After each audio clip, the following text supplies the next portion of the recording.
الصلاۃ والسلام علیکہ یا رسول اللہ صلی اللہ علیہ وآلہ وسلم۔ السلام علیکم ورحمۃ اللہ وبرکاتہ۔ جب بھی ہم رسول صلی اللہ علیہ وآلہ وسلم پر درود اور سلام بھیجتے ہیں تو آپ صلی اللہ علیہ وسلم ہمیں اس کا جواب دیتے ہیں۔ اسی سلسلے میں ایک واقعہ سناتی ہوں۔ حضرت ابو الفضل کرمسانی نے بیان کیا کہ میرے پاس ایک خراسانی یعنی ایران سے ایک شخص آیا۔ اس نے بتایا کہ میں شہر کی مسجد میں تھا کہ مجھے نیند میں رسول صلی اللہ علیہ وآلہ وسلم کی زیارت ہوئی۔ رسول صلی اللہ علیہ وآلہ وسلم نے فرمایا، جب ہمدان آؤ تو فضل بن زیرک کو میری طرف سے سلام کہنا۔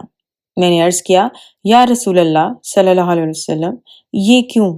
فرمایا، اس لیے کہ وہ روزانہ مجھ پر 100 مرتبہ درود اور سلام پڑھتا ہے۔ پھر اس شخص نے مجھ سے سوال کیا کہ مجھے بھی وہ درود شریف بتا دو۔ میں نے کہا، میں ہر روز کم و بیش 100 مرتبہ یہ درود شریف پڑھتا ہوں، جس کا مطلب ہے کہ الہی محمد صلی اللہ علیہ وسلم نبی امی صلی اللہ علیہ وسلم اور ان کی آل پر رحمت نازل فرما۔ اللہ محمد صلی اللہ علیہ وسلم کو ہماری طرف سے ایسی جزا عطا فرما جس کے آپ صلی اللہ علیہ وسلم حقدار ہیں۔ اس شخص نے مجھ سے درود شریف کی یہ نعمت لی اور میرے آگے قسم اٹھائی کہ نہ وہ مجھے پہچانتا تھا اور نہ میرا نام، یہاں تک کہ اس کو رسول صلی اللہ علیہ وسلم نے یہ سب کچھ بتا دیا۔ میں نے اس کی خدمت میں کچھ تحفے پیش کیے مگر اس نے وہ قبول نہیں کیے اور کہا کہ میں دنیاوی مال و دولت کے عوض رسول صلی اللہ علیہ وسلم کا پیغام نہیں بیچتا۔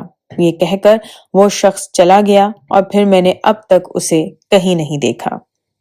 اللہ تعالیٰ ہمیں رسول صلی اللہ علیہ وسلم پر بہت ڈھیر سارا درود شریف پڑھنے کی اور دوسروں کو تلقین کرنے کی توفیق عطا کریں۔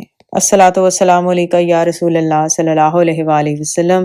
السلام علیکم ورحمۃ اللہ وبرکاتہ۔